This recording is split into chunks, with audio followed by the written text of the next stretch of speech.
look, I think that Dead Forever is one that I got to mention. You know, Dead Forever was, of course, the title track of the first album. And really, to me, that was the first song of Buffalo's that really distilled what the band was all about. Which, of course, is, you know, we all know now is heavy rock. But that song was written in a band house in Surfers Paradise.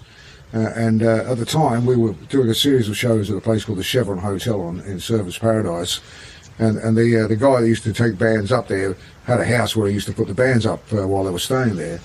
And the story went around that previous to it being used as a band house, there'd been an old fellow lived there who'd actually died in his bed. Mm-hmm. And the story was that the place was haunted. So I can't remember who suggested it. It was probably John, because he was always up for something strange. Right. But he suggested we have a séance in this place. It was the time and it was the era, wasn't it? Yeah, well, I mean, it was after a gig, and it would have been like 1 o'clock in the morning or something, and here we were sat around in the lounge room on the floor with a the Ouija sort of thing laid out. The Ouija board. Yeah, the Ouija board. It wasn't. Yeah. We didn't have a big board, but we made it up out of bits of paper with all the letters on it, and a bit of cardboard with a glass. We all put our fingers on it and asked questions. And John Baxter was one of the first to ask a question, and he said, "What's it like being dead?" Mm. Now, that's a strange sort of question, but if you're talking to somebody who's dead, maybe they know the answer. Anyway, the answer came back spelled out: dead forever. The theory was that the mystical powers, would guide your hand across the letters. Well, we're supposed to do it, without moving it ourselves. We just kept our fingers on it and moving it around. Now, it moved around. I've always had a theory that, in fact, Pete Walls was moving that unknown to us. It's just the sort of thing Pete would have done. But, as I say, it came out Dead Forever, and we wrote a song within a day or so using that for the title, which became the title song for the first album.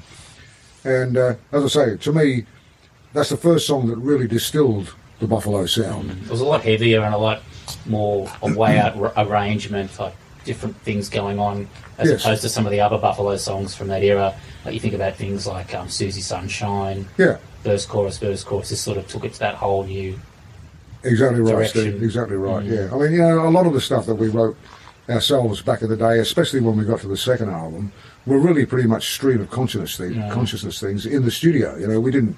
We didn't go into the studio with a swag of songs in our back pocket. We might go with 2 or 3 songs and a whole bunch of riff ideas, which we would jam on in the studio. Well, we could because the record company was paying for it in those days. Yeah. and we always used to try and run up a nice big bill so they have a good reason to promote it. Which you're probably still paying that bill back 40 years after the fact. Well, I'd imagine that those bills will probably be paid off in about 2035. But hey, rock and roll, man, you don't worry about the bills at the time. All you worry about is, wow, this is the best party I've ever been involved in, and I hope it doesn't stop. All right, let's hear the great track, Dead Forever. One of the first albums to be released on the Vertigo label. Yes. From a non-European band. I think, as far as I'm aware, I think we were the only non-European band to be released on Vertigo.